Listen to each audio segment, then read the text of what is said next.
This is the right time అండి చంద్రబాబు నాయుడు గారు. మీరు మంచి విజన్ ఉన్నటువంటి వాళ్ళు, 2047కి ఇండియా అలా ఉండాలి ఇలా ఉండాలని చెప్పేటువంటి వాళ్ళు, మీ కొడుకుని అలాగైనా ముఖ్యమంత్రిని చేద్దాం అనుకుంటున్నారు, మీరేమో రాష్ట్రపతి అవుదామని చెప్పి అనుకుంటున్నారు. బాగానే ఉంది, మీ విజన్ పాడు సంగతి సమాచారం బాగానే ఉన్నాయి. మీరు జగన్మోహన్ రెడ్డి మీద, మోడీ గారి మీద, అదానీ మీద, సెకీలో డైరెక్టర్ల మీద, అందరి మీద కేసులు పెట్టండి. అప్పుడు మీ పేరు నిలబడుతుంది. చంద్రబాబు నాయుడుకి వాళ్ళైనా వీళ్ళైనా ఎవరైనా ఒకటేనండి. ఆయన గడిచే మనిషి కాదు, విజనరీ ఏంటి. ఆయన ప్రైమ్ మినిస్టర్ అయితే ఏంది, ప్రెసిడెంట్ ఆఫ్ ఇండియా అయితే ఏంది, తప్పు చేసిన వాడిని వదిలిపెట్టడు అనేటువంటి మంచి పేరు వస్తుంది. Hi viewers, welcome to our channel. Adani ఈ మధ్య కాలంలో గత లాస్ట్ 1 వీక్గా దేశం మొత్తం మారుమోగుతున్నటువంటి అంశం. అసలు అదానీ ఎప్పుడు పుట్టారు, ఎక్కడ పుట్టారు, ఏ విధంగా ఎదిగారు, అతను పుట్టుపూర్వోత్తరాలు ఏంటి, అసలు బిజినెస్లో ఇన్ని కంపెనీలు ఫ్లోట్ చేయడానికి కావచ్చు, భారతదేశంలో ఉన్నటువంటి అనేక కంపెనీలని అక్వైర్ చేయడానికి కావచ్చు, అతనికి ఉన్నటువంటి సోర్సెస్ ఏంటి, లాస్ట్ 10 yearsలో అతని గ్రోత్ ప్రపంచంలోనే దాదాపుగా టాప్ 10లో ఒకటిగా ఏ విధంగా నిలవగలిగాడు, ఈ మధ్య కాలంలో జగన్మోహన్ రెడ్డికి అదానికి లింకు పెట్టి 1750 కోట్ల స్కామ్ని జగన్మోహన్ రెడ్డికి అంటగడుతూ చేసినటువంటి పరిస్థితులు ఏంది, అసలు అదానీ ఇన్ని తెలివితేటలు రావడానికి అసలు అతను చదువుకున్నటువంటి చదువులేంటి, ప్రపంచవ్యాప్తంగా ఈ విధంగా ఫేమ్ అవ్వగలిగాడు, FBI వాళ్ళు అమెరికాలో ఎందుకు కేసులు పెట్టాల్సిన పరిస్థితి వచ్చింది, ఈ అంశాలన్నీ మనతో మాట్లాడటానికి ప్రముఖ రాజకీయ, ఆర్థిక, సామాజిక విశ్లేషకులు సిఏ నాగార్జున రెడ్డి గారు మనతో ఉన్నారు. వారిని అడిగి వారి యొక్క పుట్టుపుత్రాల గురించి కావచ్చు, వాళ్ళ యొక్క కంపెనీ ఫ్లోటింగ్ సంబంధించి కావచ్చు, వారి మాటలు అడిగి తెలుసుకుందాం. నమస్తే అండి గురుగారు. ఈ నమస్కారాలు బాగానే పెడతావు నువ్వు. సాయంత్రం పూట 8:30కి నన్ను స్టూడియోకి పిలిచి, పైగా ఇంటికి వెళ్ళే టైం కదయా బాబు అనేసి అంటే, ఈ టైంలో అయితే ట్రాఫిక్ తక్కువ ఉంటుందండి, మీరు కన్వీనియంట్గా వెళ్ళిపోతారు అని చెప్పి మళ్ళీ చెప్పి నీకు కావాల్సిన ఇన్ఫర్మేషన్ సేకరించుకుంటాం. సార్ అన్నీ అడిగేశావు, పుట్టుపూర్వోత్తరాలు అడిగావు, బిజినెస్లు అడిగావు, ఎలా ఎదిగాడు ఎలా పెరిగాడు అడిగావు, జగన్మోహన్ రెడ్డికి సంబంధించిన 1750 కోట్లకి లింక్ ఏంది అన్నావు కదా. ఒక్కొక్క దాని గురించి చెప్పుకుందామా? Right, let's start. Thank you sir.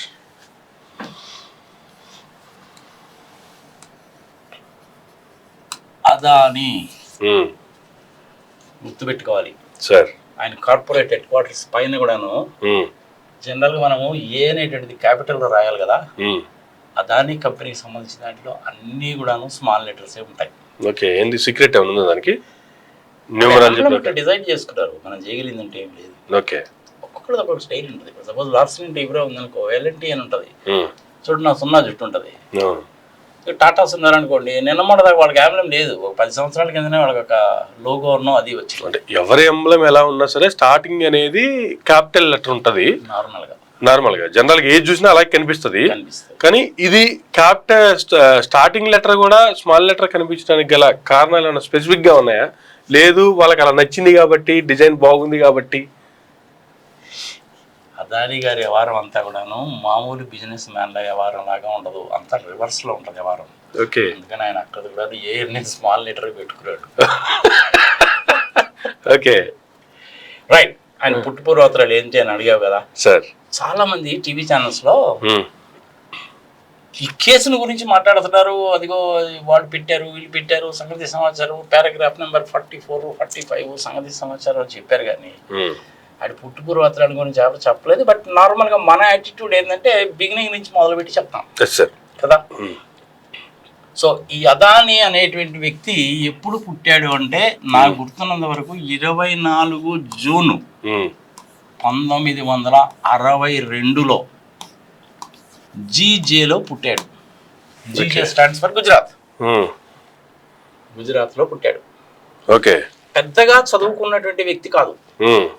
అంటే ఇది మన ప్రొఫెసర్ సుబ్రహ్మణ్య స్వామి లాగా 26 సంవత్సరాలకి హార్వర్డ్ యూనివర్సిటీలో PhD చేసి 3 నెలల్లోనే చైనీస్ భాష నేర్చుకున్నటువంటి వ్యక్తి కాదు. IIMలో IIT నుంచి వచ్చినటువంటి వాడు కాదు. మరి అన్ని తెలివితేటలు ఎలా వచ్చినాయి గురుగారు? అరే తెలివితేటలు కానీ డబ్బులు సంపాదించడానికి సంబంధం ఏముంది? తెలివి ఉంటేనే కదా సంపాదించేది అని మీరు అనుకుంటున్నారు. చాలా పొరపాటు పడుతున్నారు. ప్రజలు కూడా తెలుసుకోవాలి. తెలివితేటలు ఉన్నంత మాత్రాన డబ్బు సంపాదించాలని ఎక్కడా లేదు. ఓకే, అది తెలివి ఉంటే చాలు ఇలాగా. రివర్స్ కొంపలు ముంచే తెలివితేటలుంటే చాలయ్యా, దాన్నే అతిథి వరాలి. సరిపోయిన అతిథి అనుకో. అది కొంపలు ముంచే తెలివితేటలతోటి కూడా ఓకే పొలిటీషియన్స్ ని మేనేజ్ చేసి కూడా అక్రమంగా ల్యాండ్స్ ను దోచేసుకొని దాన్ని కూడాను మైనింగ్ చేయడం లాంటి ద్వారా కూడా ఇన్వాయిస్లు రైజ్ చేయకుండా బ్లాక్ మనీ కూడా సంపాదించి ఎంపీలు అయిపోయి పాలసీలన్నీ కూడా వాళ్ళకి అనుగుణంగా కూడా పార్లమెంట్ లో చేతులెత్తి మార్చేసుకొని ఈ విధంగా కూడా డబ్బులు సంపాదించచ్చుగా. సుజనా చౌదరి గారు 7,000 కోట్ల రూపాయలు బ్యాంకు ఎగ్గొట్టాడుగా. ఆయన ఎక్కడ చదువుకున్నాడు? చైతన్య భారత్లో ఇంజనీరింగ్ గ్రాడ్యుయేట్, ఫ్యాన్లు తయారు చేసే కంపెనీ, అది కూడా ఆయన బ్రాండ్ నేమ్ కాదు, వేరే వేరే వాళ్ళకి తయారు చేసి అమ్మేవాడు. మరి 7,000 కోట్లు బ్యాంక్ ఎగ్గొట్టాడుగా. మరి ఎంత తెలివితేటలు ఉండాలి దానికి? ఇలా ఎగ్గొట్టిన డబ్బులే వీళ్ళ సంపాదన, అంతేగా. మరి ఇప్పుడైనా కానీ ప్రజలు అనేటువంటి వాళ్ళు ఒకటి గుర్తుపెట్టుకోవాలి సార్. టాటాస్ కామా బిర్లాస్ అని పెడతాను. దయచేసి ఇలాంటి వ్యక్తులని టాటాలతోటి బిర్లాలతోటి కంపేర్ చేయకండి. వాళ్ళకు క్రెడిబిలిటీ ఉంది. ఆ క్రెడిబిలిటీ అనేటువంటిది వీళ్ళు గత 100 సంవత్సరాల నుంచి కాపాడుకుంటూ వస్తున్నారు, బిల్డ్ చేసుకున్నారు. అవునా? బిల్డ్ చేసుకున్నారు, దాన్ని కాపాడుకుంటున్నారు. చెప్తా నీకు, ప్రజలకు కూడా తెలియాలి కాబట్టి చెప్తున్నా ఒకసారి.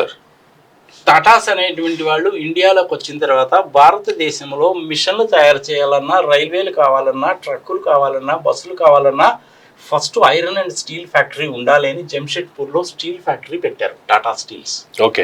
అది వాళ్ళ ఇంటిగ్రిటీ. అవునా? ఒక్క పైసా కూడాను ఎక్కడికి పోనేరు, రూపాయి లంచం ఇయ్యరు, పాలిటిక్స్ లోకి రారు. దేశం కోసము ఏమైనా చేస్తారు, ఎంత దూరమైనా వెళ్తారు.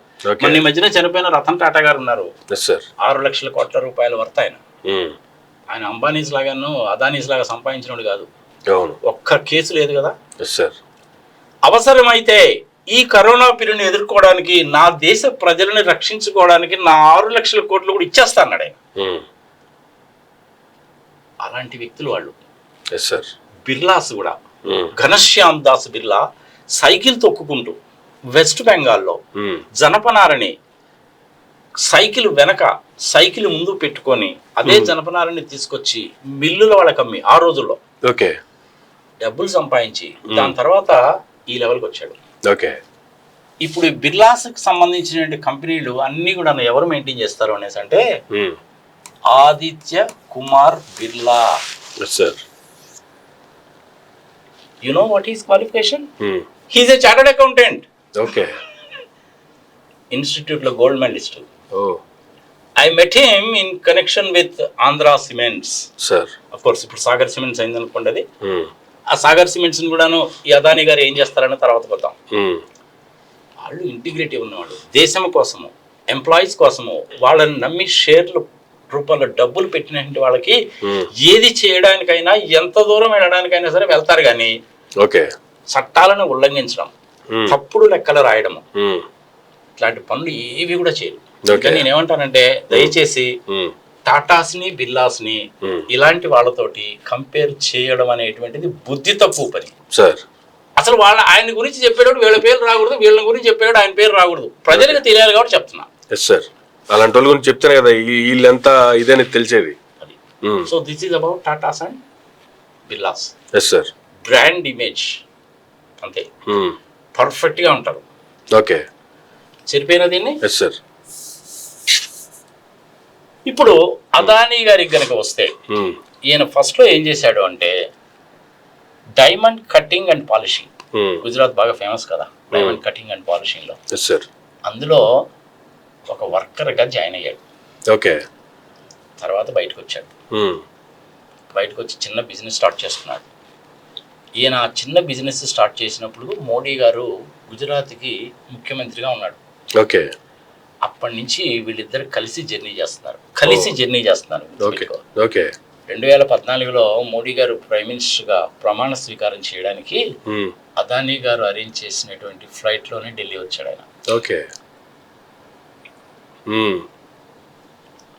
అంచెలంచెలుగా టాటాసు బిర్లాసు అంచెలంచెలుగా సంవత్సరానికి ఒక్కొక్క ఇటుక పేర్చుకుంటూ అభివృద్ధి చెందినటువంటి వ్యక్తి కాదు.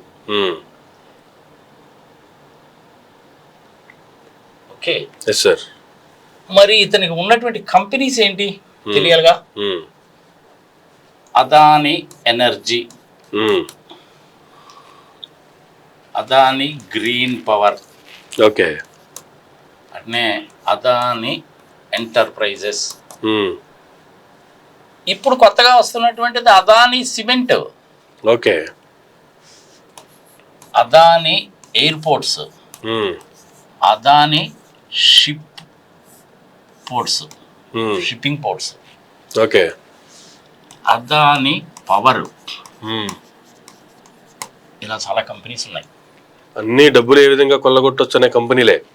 మెయిన్గా ఏంటంటే 7,600 కిలోమీటర్ల భారతదేశానికి ఉన్నటువంటి తీర ప్రాంతంలో ఉన్నటువంటి ఓడరేవులన్నీ నా కింద ఉండాల. భారతదేశంలో ఎవడికి కరెంటు కావాలన్నా నేను ఇవ్వాల. భారతదేశంలో సిమెంట్ ప్లాంట్లు అనేటువంటి ఏవైతే ఉన్నాయో ఒక రోజు కాబట్టి ఒక రోజైనా మొత్తం నేనే తీసేసుకోవాలా. భారతదేశంలో ఉన్నటువంటి ఎయిర్పోర్ట్స్ అన్నీ కూడా నా అధీనంలో ఉండాలా. ఓకే, ఇన్ఫ్రాస్ట్రక్చర్, గనులు ఆకాశంలో ఉన్నా, భూమి మీద ఉన్నా, సముద్రంలో ఉన్నా సరే అది నాకు కావాలి. ఓకే, ఇతనికి సాలిడ్గా సపోర్ట్ చేసేది ఎవరంటే his excellency our honourable prime minister mister Narendra Modi 3.0 version ఇప్పుడు. Okay, right. ఇప్పుడు ఈ కేసు అనేటువంటిది అమెరికాలో ఏదైతే ఉందో అది సారీ అదాని గ్రీన్ కి సంబంధించినటువంటిది అనమాట సార్. ఈ అదాని గ్రీన్ ఏంటంటే సోలార్ పవర్ ని తయారు చేస్తారు. సౌర శక్తిని ఉపయోగించుకొని సోలార్ పవర్ ని తయారు చేస్తారు. మరి తయారు చేయాలంటే నీకు సోలార్ ప్యానల్స్ అవి కావాలిగా. 4-5 వేల ఎకరాలు 10 ఎకరాలు భూమి కూడా కావాలిగా. అవునా? దీనికోసమైనా ఏం చేశాడంటే ఈయన యుఎస్ఏలో, అమెరికాలో చాలా మంది వీడియోలు చేశారు కాబట్టి అంత చెడు చెప్పాల్సిన పని లేదు కాబట్టి బ్రీఫ్ గా ముగించేస్తాం. అదాని గారికి ఉన్న కంపెనీస్ ఇవి. అందులో ఇది గ్రీన్ ఎనర్జీ అనేటువంటిది ఒకటి. వీళ్ళు యుఎస్ఏకి వెళ్ళి ఏం చేశారు అనేసి అంటే ఇంకొక యుఎస్ బేస్డ్ కంపెనీ అజూర్ అని ఉంటది.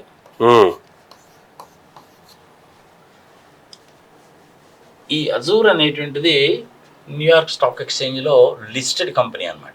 ఓకే, నార్మల్గా ఏంటంటే ఎవరైనా సరే వ్యాపారస్తుడు, ప్రజలకు కూడా తెలియాలి కాబట్టి ఫారిన్ కంట్రీస్ నుంచి నువ్వు కనుక డబ్బులు కనుక తెచ్చుకోవాలి అంటే నువ్వేం చేయొచ్చు అనేసి అంటే FDI అని మనం అంటుంటామా పేర్లు, ఫారెన్ డైరెక్ట్ ఇన్వెస్ట్మెంట్. అవును. ఈ ఫారెన్ డైరెక్ట్ ఇన్వెస్ట్మెంట్ అనేటువంటిది ఎలా తెచ్చుకోవచ్చు అంటే నువ్వు ఈక్విటీ రూపంలో తెచ్చుకోవచ్చు, లోన్స్ రూపంలో తెచ్చుకోవచ్చు. ఓకే, ఈ లోన్స్ రూపంలో కనుక తెచ్చుకోవాలి అనే పని అయితే నీకున్న మెథడ్స్ ఏంటంటే ఒకటేమో ECB అంటారు. Okay, external commercial borrowings. Okay, ఇది ఒక సిస్టమ్. ఇంకొకటి ఏంటంటే ట్రేడ్ క్రెడిట్స్ అని ఉంటాయి.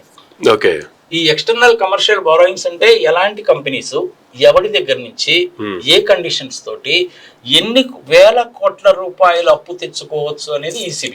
ఓకే, దానికి ఆటోమేటిక్ రూట్ ఉంటుంది. సర్టన్ అమౌంట్ కనుక దాటినట్టయితే మోడీ గారి క్యాబినెట్ మీటింగ్ లో డిసైడ్ చేసి పర్మిషన్ ఇస్తారు. అదొక పద్ధతి. ఈ ట్రేడ్ క్రెడిట్స్ అంటే ఏంటంటే నాకు కావాల్సిన రా మెటీరియల్ నేను విదేశాల నుంచి ఇంపోర్ట్ చేసుకుంటాను, వాళ్ళకి డబ్బులు మీరు పే చేయండి అని చెప్తారు. అది కూడా ఒక రకమైన లోన్ లాంటిది అనమాట. ఈ 2 పద్ధతులు.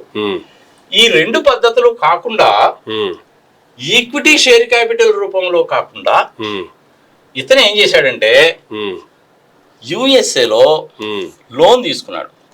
ఓకే, లోన్ ఎలా ఏం చెప్పాడంటే వాళ్ళకి లోన్ తీసుకునేటప్పుడు నేను భారతదేశంలో ప్రపంచంలోనే ఇంత పెద్ద సోలార్ జనరేటింగ్ కెపాసిటీ లేనటువంటి ఒక సోలార్ పవర్ కంపెనీని గ్రీన్ ఎనర్జీ అని పెడుతున్నాను. ఈ కంపెనీ వచ్చే 20 సంవత్సరాల్లో ఇన్కమ్ ట్యాక్స్ కట్టిన తర్వాత ఇంచుమించుగా 20,000 కోట్ల రూపాయల లాభం వస్తుంది. 20,000 crores లాభం వస్తుంది. ఓకే, మీరు నాకు ఈక్విటీ రూపం లోన్స్ రూపంలో నాకు డబ్బులు ఇవ్వండి అని చెప్పారు. ఫర్ యానమా ఫర్ మంతా లేకపోతే 20 సంవత్సరాల పీరియడ్లో ఓకే అని చెప్పాడు. మరి సోలార్ ఎనర్జీని తయారు చేసినప్పుడు ఈ సోలార్ ఎనర్జీని ఎవడో ఒకడు కొనాలిగా. Yes sir. ఇది జరిపేస్తా. ఇది అతను చెప్పింది. ఓకే. ఇప్పుడు ఈ కంపెనీ పేరేంటి? Green power, Adani green energy, AG అని పెడదాం. ఈ అదాని గ్రీన్ ఎనర్జీతో పాటు ఆ అమెరికాలో ఉండేటువంటి ఇంకో అజూర్ అనేటువంటి కంపెనీ. ఓకే. ఈ అమెరికాలో ఏమవుతుందంటే మనకి సెక్ అని చెప్పి ఒకటి ఉంటుంది, సెక్యూరిటీస్ ఎక్స్చేంజ్ యాక్ట్ అనమాట. సెక్యూరిటీ ఎక్స్చేంజ్ కమిషన్ అంటారు, సెక్యూరిటీ అండ్ ఎక్స్చేంజెస్ కమిషన్ అంటారు. ఓకే. ఈ సెక్యూరిటీస్ అండ్ ఎక్స్చేంజ్ కమిషన్ కి మన ఇండియాలో ఉండేటువంటిది ఏంటంటే సెబీ. ఇండియాలో సెబీ ఎలాగో అమెరికాలో అది ఎలాగో. ఓకే. వీళ్ళు ఏం చేశారంటే FBI federal bureau of investigation. Okay. దీనికి ఇండియాలో ఈక్వలెంట్ ఏందయ్యా బాబు అంటే CIB. Okay. Sorry, federal investigation agency. Federal investigation FIB అనుకోది. ఎఫ్ఐబి నాది ఏజెన్సీ అంటే ఫెడరల్ ఇన్వెస్టిగేషన్ ఏజెన్సీ. ఎఫ్ఐ. ఇది ఇండియాలో దీనికి ఏంటంటే సిఐడికి ఈక్వలెంట్. ఓకే. మనకి ఇన్కమ్ ట్యాక్స్ ఉన్నట్టే వాళ్ళకి ఇన్కమ్ ట్యాక్స్ ఉంది. మనకి సెబీ ఉండి ఎలాగైతే పబ్లిక్ ఇష్యూలు ఇవన్నీ కంట్రోల్ చేస్తుందో, debentures, public issues, acquisitions, mergers ఎలాగైతే కంట్రోల్ చేస్తుందో అక్కడ కూడా సెక్యూరిటీస్ ఎక్స్చేంజ్ కమిషన్ అంటారు దాన్ని. ఓకే. వీళ్ళు ఒక కేసు పెట్టారు, వీళ్ళు ఒక కేసు పెట్టారు. ఓకే. ఇది ఒక కేసు. ఇక్కడ federal bureau of investigation /CBI అని చెప్పి రాస్తా. CID. Sorry, CID.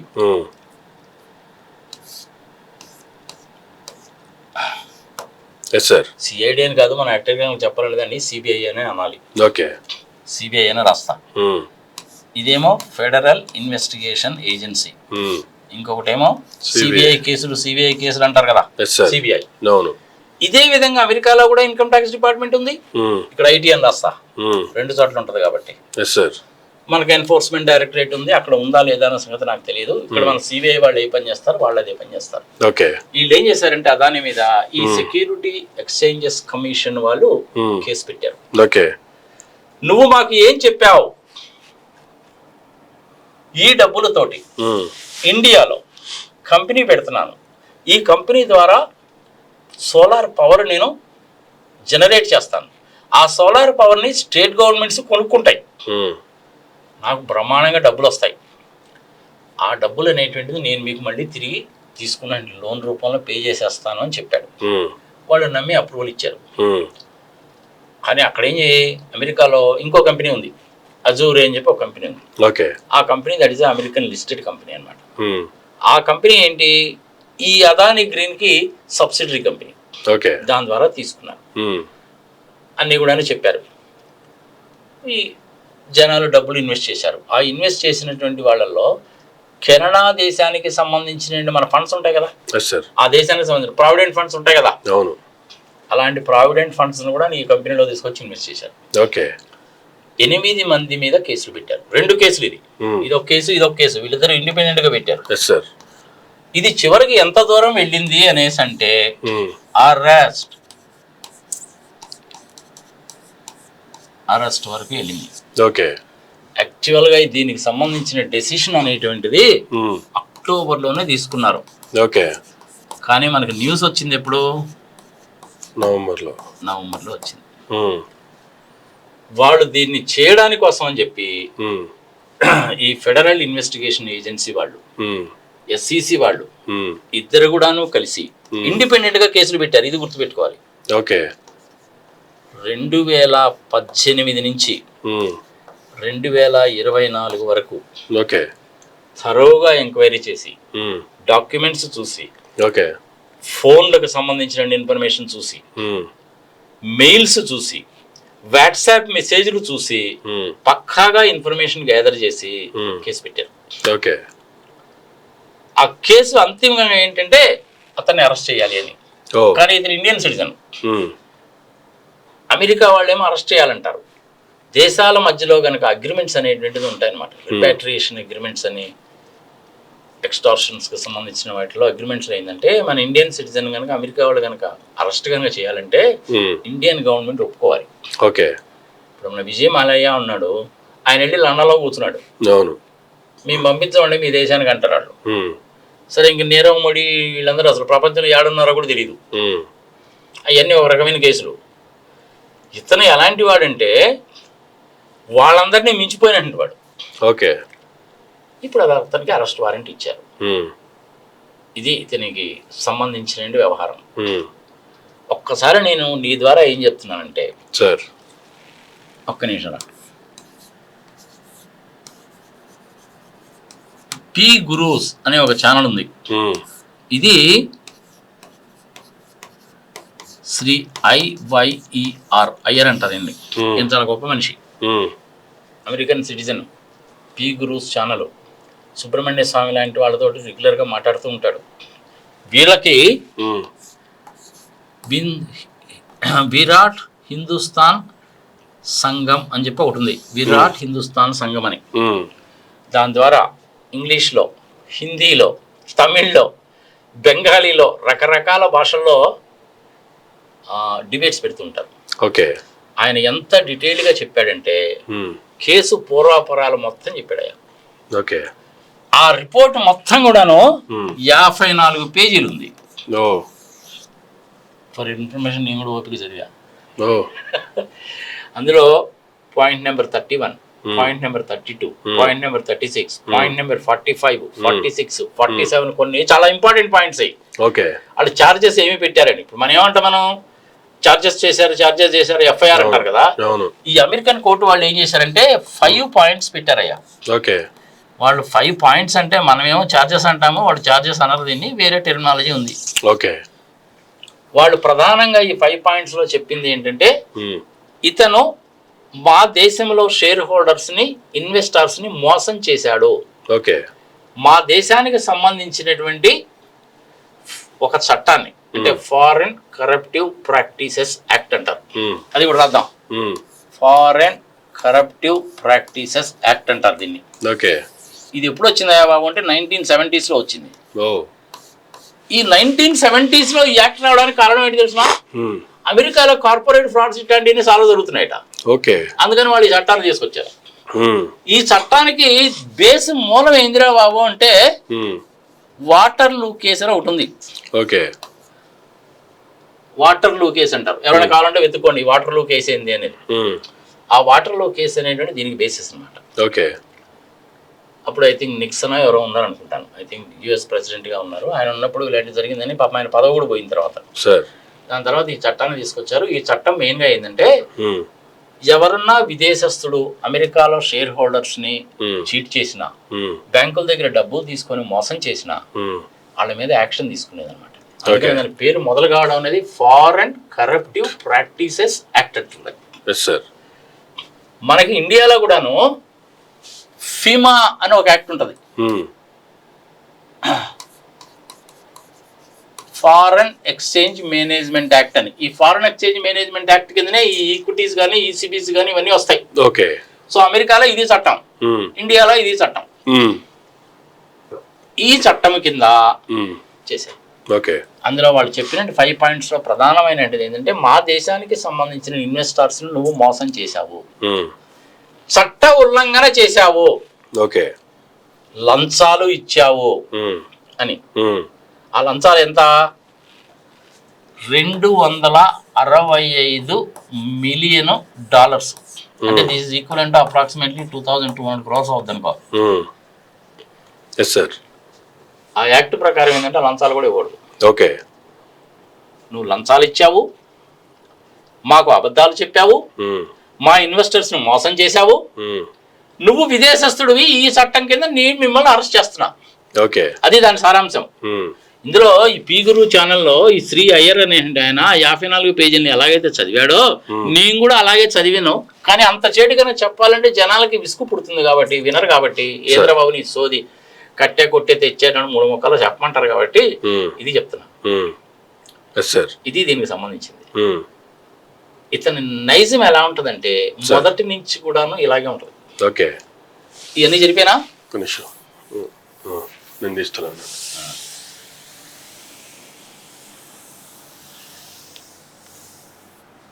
Yes sir, మళ్ళీ రాద్దాం. అదాని మరి ఇండియాలోనే ఇట్లాంటి పనులు ఇంతకు ముందు ఏమన్నా చేశాడా? ఇదంటే అమెరికాలో జరిగింది అనుకో. Yes sir. ఇండియాలో ఇలాంటి పనులు ఏమన్నా చేశాడంటే ఇలాంటి చాలా చేశాడు. ఓకే.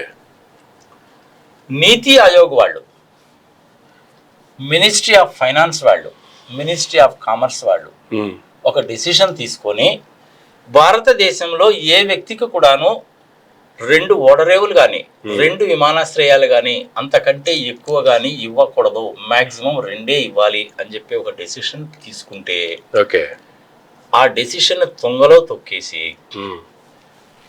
ఎయిర్పోర్ట్స్ని తీసుకున్నారు. ఓకే. సీ పోర్ట్స్ని కూడా తీసుకున్నారు. దీనికి బెస్ట్ క్లాసికల్ ఎగ్జాంపుల్ ఏంటో తెలిసిన సార్, మన జీవీకే వాడు పాపం నానా ఇబ్బందులు పడి కొన్ని విషయాల్లో నేను కూడా సర్టిఫికేషన్ అది చేశాను, బీయింగ్ ఏ చార్టర్డ్ అకౌంటెంట్. ప్రాక్టికల్గా బాంబేలో ఏం జరిగిందో కూడా చూశాను సార్. వాళ్ళ ల్యాండ్ ఎక్వైర్ చేయడానికి దానికి ఎన్ని తిప్పలు పడ్డారు, ఏమిటి సంగతి సంవత్సరం చాలా కష్టపడ్డారు వాళ్ళు పాపం. అంతా డెవలప్ చేసి చక్కగా ఉన్నప్పుడు వన్ ఫైన్ మార్నింగ్ వచ్చి యదాని దాన్ని అనుకోయాడు. ఓకే. ఏం చేశారో తెలిసిన 2 మాటలు ప్రజలకు అర్థం కావాలి, వాడు చెప్తున్నా. లీవ్ లీవ్ బతుకుతావా చస్తావా అని చెప్తే బాగుండదుగా. అలాగా బాంబే ఎయిర్పోర్ట్ని దక్కించేసుకున్నారు. ఓకే. బెంగళూరు ఎయిర్పోర్ట్ని కూడాను అదే పరిస్థితి. అంటే భారతదేశంలో ఉండేటువంటి ఇంపార్టెంట్ ఎయిర్పోర్ట్స్ అన్ని మా చేతిలో ఉండాలి, బై హుక్ ఆర్ కుక్ ఎలాగైనా సరే. ఓకే. ఇది అయిపోయిందా? మరి సీ పోర్ట్స్ సంగతి ఏంటి? ఆంధ్రప్రదేశ్లోనే 2 గంగవరం పోర్టు, ఇంకొకటేమో ముత్తుకూరు దగ్గరది, నెల్లూరు జిల్లాలో ముత్తుకూరు దగ్గర ఉంది కదా నవయుగ.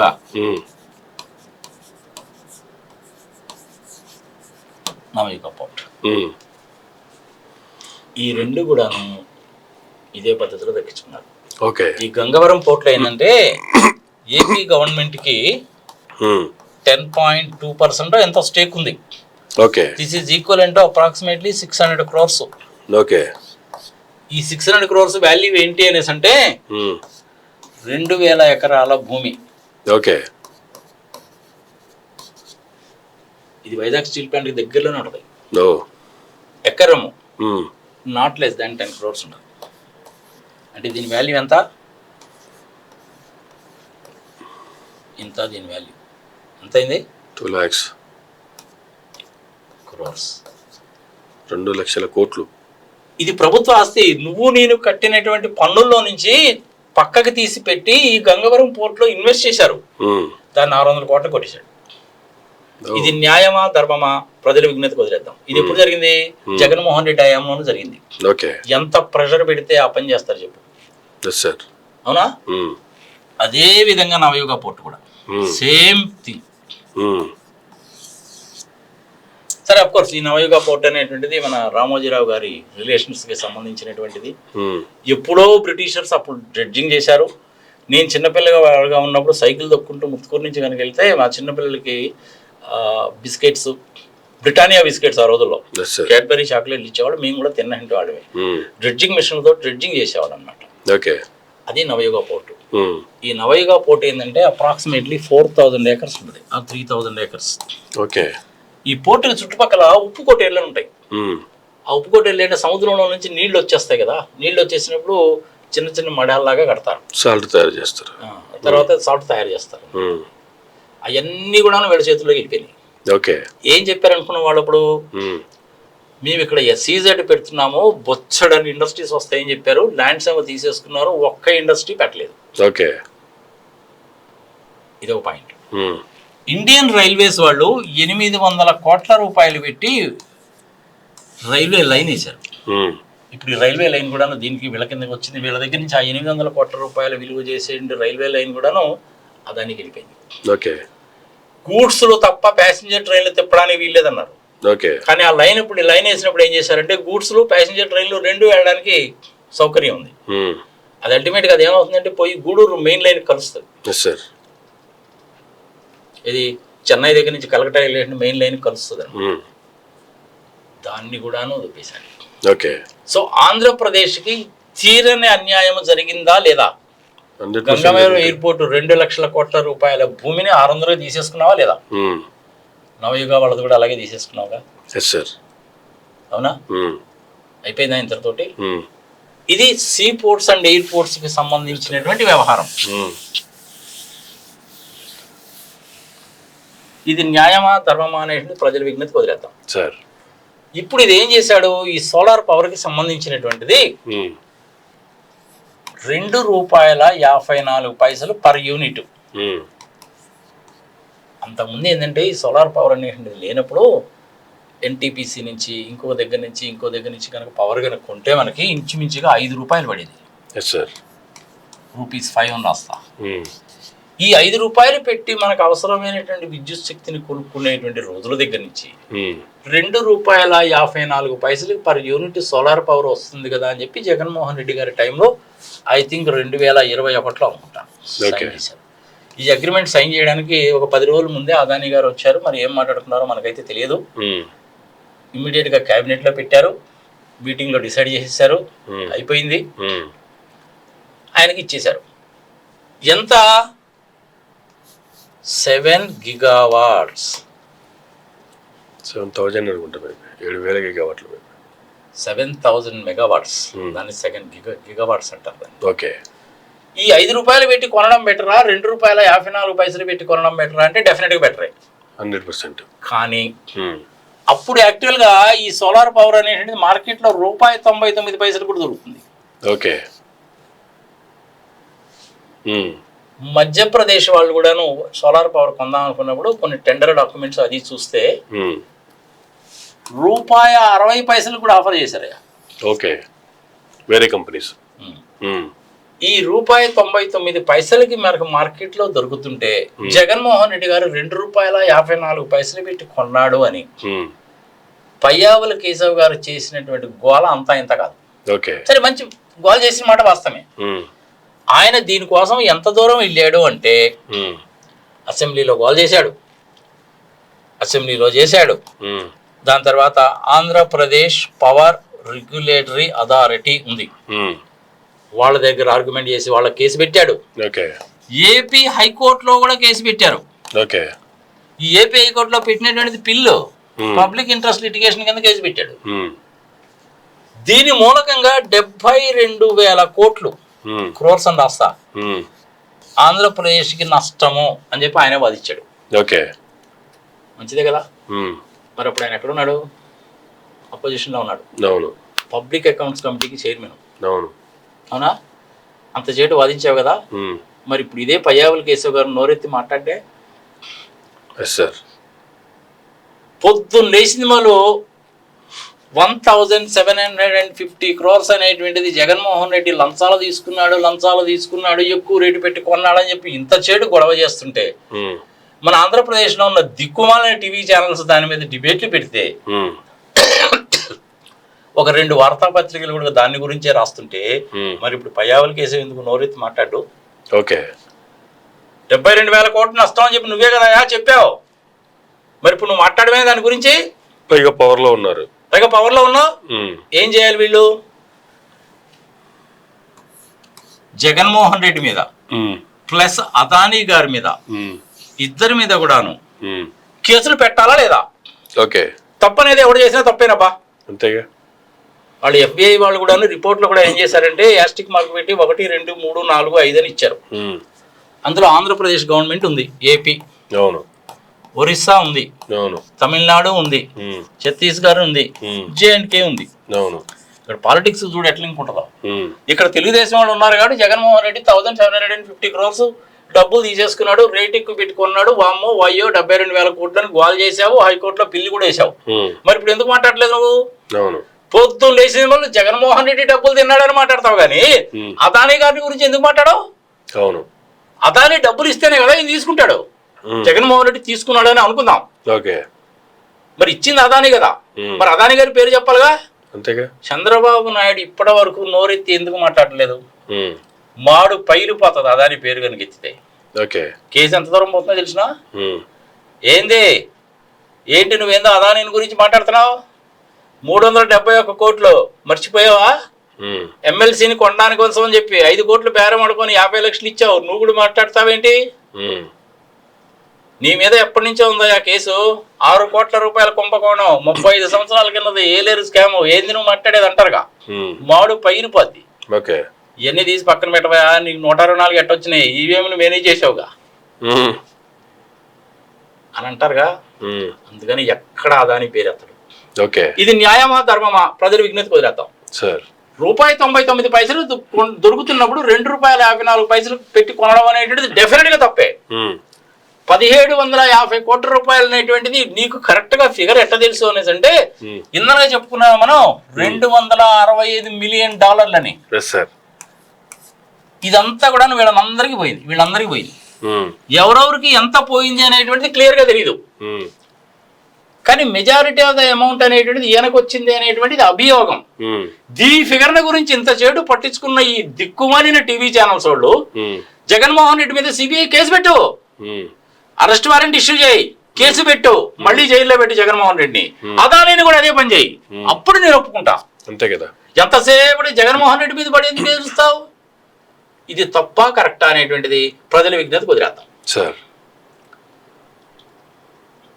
న్యాయమా ధర్మమా అనేది ప్రజల విజ్ఞత. తప్పనేటువంటిది ఎవడు చేసినా తప్పేనయ్యా.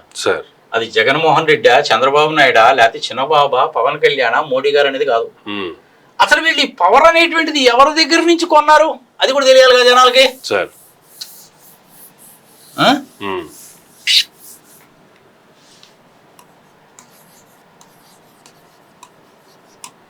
అదాని ఈ పవర్ అనేటువంటిది ఎవరి దగ్గర నుంచి కొన్నారంటే solar energy corporation of India, SECI. Solar energy corporation of India. వీళ్ళ పని ఏందయ్యా అంటే సోలార్ ఎనర్జీని వీళ్ళే తయారు చేస్తారు. వేరే వాళ్ళు ఎవరైనా సోలార్ ఎనర్జీని తయారు చేస్తే దాన్ని అమ్మి పెడతారు. యాక్చువల్ గా అదానీ గారు అగ్రిమెంట్ కుదిరించుకున్నటువంటిది ఎంతోటి. వీళ్ళు ఎవరితోటి కుదిరించుకున్నాడయ్యా అంటే డిస్కాములతోటి కుదిరించుకున్నారు. అమెరికా వాడు రాసిన దాంట్లో Andhra Pradesh Genco, Andhra Pradesh transmission corporation, Andhra Pradesh southern power distribution company, central power distribution company అని కూడా రాశారు పాయింట్స్ లో. చూసాను నేను కూడా, 54 పేజెస్ చదివాను నేను కూడా. ఈ డిస్కాముల దగ్గర నుంచి అంటే అదానీ దగ్గర నుంచి తయారు చేసిన పవర్ ని వీళ్ళు కొంటారు. వీళ్ళతోటి అగ్రిమెంట్ చేసుకోవాలి. అంటే ఇప్పుడు అగ్రిమెంట్ ఎవరి మధ్య ఉంది? సెకీకి డిస్కౌంట్కి మధ్య అగ్రిమెంట్ ఉంది కాదు, అదానీ కను సెకీకి మధ్య అగ్రిమెంట్ ఉంది. ఇది అగ్రిమెంట్ వీళ్ళిద్దరికే. వీళ్ళకి అమ్ముకుంటారు, వీళ్ళు రాష్ట్రాలకు అమ్ముకుంటారు. 12 గిగావాట్స్ కే. ఈ 12 గిగావాట్స్ లో ఏపీ షేర్ ఎంత అంటే ఐ థింక్ 7 or 8 గిగావాట్స్ ఉంది అంతే. ఇందరూ చెప్పినంటే ఆ రేట్కి. మిగిలింది ఏంటంటే తమిళనాడు వాళ్ళకి, జేఎన్కే వాళ్ళకి సంగతి సమాచారం ఉంది. ఇప్పుడు ఆంధ్రప్రదేశ్లో జగన్మోహన్ రెడ్డి అధికారంలో లేకపోయినప్పటికీ ఆయన అధికారంలో ఉన్నప్పుడు చేశాడని కదా పయ్యావులు కేసు చంద్రబాబు నాయుడు ఇంతసేపు దుమ్మెత్తిపోతున్నారు 1750 కోట్లని. మరి ఇప్పుడు వీళ్ళు అధికారంలోకి రాగానే ఈ అగ్రిమెంట్స్ అన్ని కూడా క్యాన్సిల్ చేసి జగన్మోహన్ రెడ్డి మీద కేసు పెట్టి జగన్మోహన్ రెడ్డిని అదానిని ఇద్దరిని జైల్లో పెట్టాలా లేదా? అసలు అగ్రిమెంట్లు క్యాన్సిల్ చేసే ధైర్యం వాళ్ళకి ఉందా? ఫస్ట్ జైల్లో పెట్టాలంటే నువ్వు చేసావు కదా. ల్యాండ్ టైటిలింగ్ యాక్ట్ నువ్వు క్యాన్సిల్ చేసావా లేదా? టైటిల్ యాక్ట్ క్యాన్సిల్ ఎప్పుడు చేశారు? మరి రద్దు చేశారుగా. దాని మీద వేసిన బొమ్మలు, జగన్మోహన్ రెడ్డి బొమ్మ, ఆ రాళ్ళు వేసిన రంగులు మాత్రమే కదా క్యాన్సిల్ చేసింది. కాదు, చట్టాన్ని కూడా క్యాన్సిల్ చేశారు. మళ్ళీ కొత్త పేరు చెప్పి పెట్టి తీసుకొస్తారనుకో. సరే, ఇంక చంద్రబాబు నాయుడు గురించి కనుక చెప్పాలి అనేసి అంటే అది ఇంకొక పాటలో చెప్తాం. ఇప్పుడు ఈ డిస్కాములు అనేటువంటి వాళ్ళు ఈ ఎలక్ట్రిసిటీని అదానీ గారు తయారు చేసిన దీన్ని వీళ్ళ ద్వారా కొంటారు. వీళ్ళు ఏం చేశారంటే మీ రేట్లకు అమ్మలేకపోతున్నామండి, మీరే డిస్కౌంట్ తోటి మాట్లాడుకోండి అంటే అదానీ గారు వచ్చి మాట్లాడారు. ఆ ప్రైస్కి ఒప్పుకున్నారు. అది అల్టిమేట్గా డిస్ట్రిబ్యూట్ చేయాల్సింది డిస్కామ్సేగా. అంతేగా. అందులో 2021లో చేసిన అగ్రిమెంట్లో వన్ ఆఫ్ ది క్లాజెస్ ఏం పెట్టారంటే ట్రాన్స్మిషన్ లాసెస్ ఉంటాయి, ట్రాన్స్కో ఉంటుంది. ట్రాన్స్కో అంటే ఓన్లీ పవర్ని వైర్ల ద్వారా ట్రాన్స్ఫర్ చేస్తారు ఒక రాష్ట్రం నుంచి ఇంకో రాష్ట్రానికి. ఆ ట్రాన్స్మిషన్ ఛార్జెస్ అనేటువంటిది లేవు అని అగ్రిమెంట్లో ఉంది. ఆ ₹2.54 అనేటువంటిది కేవలం ఛార్జెస్ మాత్రమే, ట్రాన్స్మిషన్ ఛార్జెస్ కావు. టీవీ ఛానల్స్ ఏమైనా ప్రచారం చేశాయి, ఆ ట్రాన్స్మిషన్ ఛార్జెస్, డిస్ట్రిబ్యూషన్ ఛార్జెస్ ఇవన్నీ కనుక కలుపుకుంటే ₹5 మించిపోతుంది, ఇది అన్యాయము, అక్రమము, 72,000 కోట్ల రూపాయల నష్టం అని చెప్పి దిక్కుమాలిన ప్రచారాలనే చేశారు. ఇవన్నీ కదయా, నేను ఒకటే ఒక క్వశ్చన్ అడుగుతున్నాను చెప్పు. నేను ఈ 12 GW ఆంధ్రప్రదేశ్కి వచ్చింది, జగన్మోహన్ రెడ్డికి డబ్బులు పోయినాయి, సంఘ సంవత్సరం ఉంది, ఇప్పుడు అదానీ మీద సిక్కీ మీద కేసు పెట్టాలి. ఇది ప్రభుత్వ కంపెనీ, నవరత్నాల్లో ఒకటి. మరి దీని మీద ఎందుకు కేసు పెట్టలేదు? మరి చంద్రబాబు నాయుడు గారు, పయ్యావుల కేశవ్ గారు దీని మీద కేసు పెట్టాలి కదా. అప్పుడే యాక్షన్ తీసుకోవడానికి. అదానీ మీద కేసు పెట్టు, జగన్మోహన్ రెడ్డి మీద కేసు పెట్టు, జేఆర్ఎన్ రాస్తున్నా, సిక్కీ మీద కూడా కేసు పెట్టు. మరి వీళ్ళందరి మీద నువ్వు ఎందుకు పెట్టలేదు? పెట్టే ధైర్యం లేకనా, లేకపోతే నీకు కూడా ఏమన్నా వెనక నుంచి ముడుపులు వచ్చినాయా అని అనుమానం వస్తుందా రాదా ప్రజలకి? క్వైట్ న్యాచురల్ కదా. జనరల్గా వ్యాపారం చేసేవాడు ఏం చేస్తాడంటే, అధికారంలో ఉండేవాడికి ₹100 ఇస్తే అధికారంలో లేని వాడికి కూడా ₹10 ఇస్తాడుగా. మరి ఏమో, మరి వాళ్ళకు పోయిందేమో మనకు తెలియదు. అందుకనే పైన కింద మూసుకొని పల్లెత్తు మాట మాట్లాడకుండా నిమ్మకి నీరెత్తినట్టు కూర్చోడానికి కారణం ఏందయ్యా అంటే, మోడీ గారితో కలిసి ఉన్నారుగా అదానీ, మోడీ ఇద్దరు కూడా బాయిలు కదా, అవునా?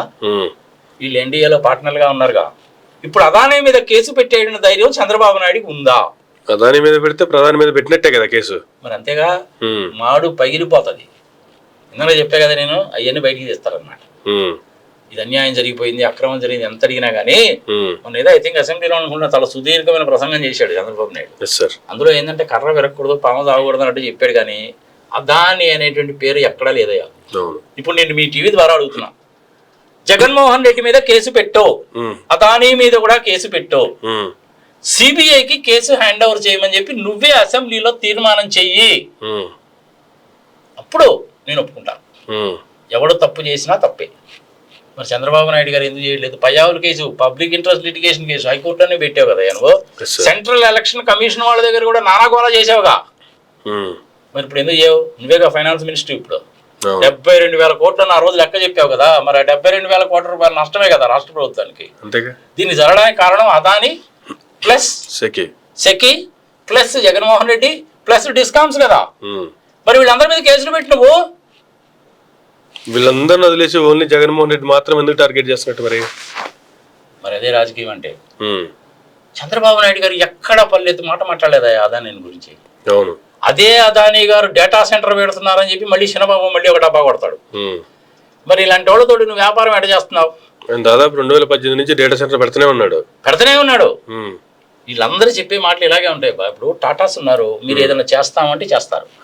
మేము టీసీఎస్ అనేటువంటిది వైజాగ్లో పెడుతున్నాము అంటే వాళ్ళు పెడతారు. బిర్లాస్ కూడా అలాగే ఉంటారు. కానీ అదానీస్ అనేటువంటి వాళ్ళు, అంబానీస్ అనేటువంటి వాళ్ళు అలా ఉండరు, పెడుతూనే ఉంటారు. తెలియదు. ఇప్పుడు అదే విధంగా చంద్రబాబు నాయుడు కూడా చెప్తూనే ఉంటాడు, సిలిండర్లు ఇస్తూనే ఉంటాడు, ఆడవాళ్ళకి ఆర్టీసీ బస్సుల్లో పొమ్మనే అంటూ ఉంటాడు, పెన్షన్లు ఇస్తూనే ఉంటాడు, 20,000 రూపాయలు ఇస్తూనే ఉంటాడు. పైగా చంద్రబాబు నాయుడు గారు వీళ్ళు ఏమంటారంటే, ఇప్పుడు టీవీ ఛానల్స్ వాడు ఈ జగన్మోహన్ రెడ్డి చేసిన దిక్కుమాలిన పనికి Andhra Pradesh brand, AP brand plus image సంకనాకి పోయింది అని చెప్పి నానా గగ్గోరు పెడతారు. అంతర్జాతీయ స్థాయికి వెళ్ళిపోయింది అదే అని. ఇంత చేటు మీరు గగ్గోరు పెడుతున్నారే, మరి ఇప్పుడు ఏమంటారు? ఇప్పుడు ఏమైంది ఆంధ్రప్రదేశ్ పరిస్థితి? గతంలోనే చెప్పాడు కదా, జపాన్ దేశానికి సంబంధించిన మూకి ఏం చెప్పాడు? అమరావతికి సంబంధించిన విషయంలో నన్ను పిలిచారు, నాకు పని అప్పు చెప్పారు, ఎందుకు పీకేశారో తెలియదు, ఏమీ చెప్పకుండా నన్ను బయటికి గెంటేశారు. నేను బీహార్ వాళ్ళకు కూడా చేశాను. ఆంధ్రప్రదేశ్లో ఉన్నంత కరప్షన్ దేశంలో ఎక్కడా లేదని ప్రపంచవ్యాప్తంగా చెప్పినప్పుడు ఆంధ్రప్రదేశ్ పరువు పోయిందా లేదా? అంతే కదా. మరి దాని గురించి మాట్లాడరే టీవీ ఛానల్స్ వాళ్ళు ఎవరు? వీళ్ళు ఇంకా పోయిందని చెప్తున్నారు, ఇక్కడ ఆల్రెడీ పోయింది. ఇది ఎప్పుడో జరిగిపోయిందా? 10 ఏళ్ల కిందనే జరిగింది. మరి దీని గురించి చెప్పాలి కదా చంద్రబాబు నాయుడు గారు, పయ్యాలు కేశవ్ గారు, మరి ఏబిఎన్ రాధాకృష్ణమూర్తి గారు, వీళ్ళందరూ చెప్పాలిగా. ఏబిఎన్ రాధాకృష్ణమూర్తి ఏం చెప్తాడు?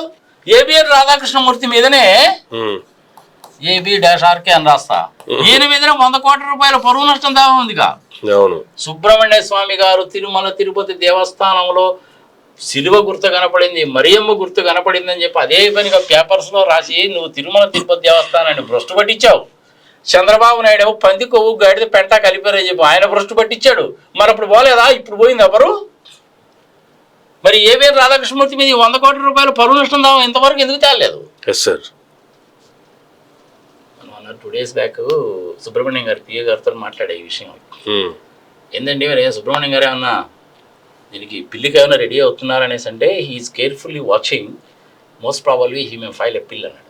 Okay, public interest litigation case గ్యారంటీగా పెడతాడండి ఆయన కూడాను అనేసి అంటే, పోయినసారి లడ్డు మీద పెట్టాడు కదా సార్, ఎంతవరకు వచ్చిందంటే దట్ ఈస్ గోయింగ్ ఆన్ అన్నాడు. మరి దీని మీద కూడా పెడతాడంటే ఆయనకి ఇదే పని కదా సార్, పెడుతూనే ఉంటాడు సార్ అన్నాడు. ఆయన కనుక కోర్టులో కేసు పెట్టాడంటే గెలవడం గ్యారంటీ. ఓకే, మరి ఏబిఎన్ రాధాకృష్ణమూర్తి గారు చెప్పాలిగా, జగన్మోహన్ రెడ్డి 1750 కోట్ల రూపాయలు తీసుకున్నాడని చెప్పి అంత చెడు గగ్గోలు పెట్టి రాధాకృష్ణమూర్తి ఈయన 100 కోట్ల రూపాయలు దాని గురించి మాట్లాడితే పోనీ ఆయన అంటే మాట్లాడనుకో.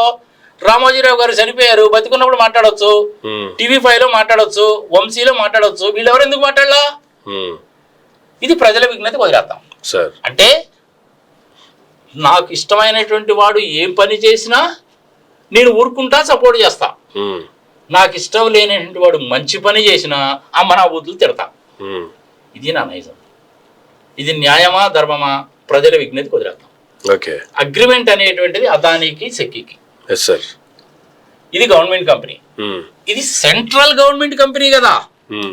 మరి సెంట్రల్ గవర్నమెంట్ కంపెనీ అంటే మోడీ గారు వచ్చేస్తారా లేదా? His excellency my honourable prime minister of India mister Narendra Modi రంగంలోకి వస్తారా లేదా?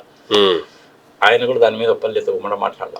పైగా నేషనల్ లెవెల్లో ఉండే టీవీ ఛానల్స్ కూడా అసలు మోడీకి దీనికి సంబంధం ఏంటండి అంటారు.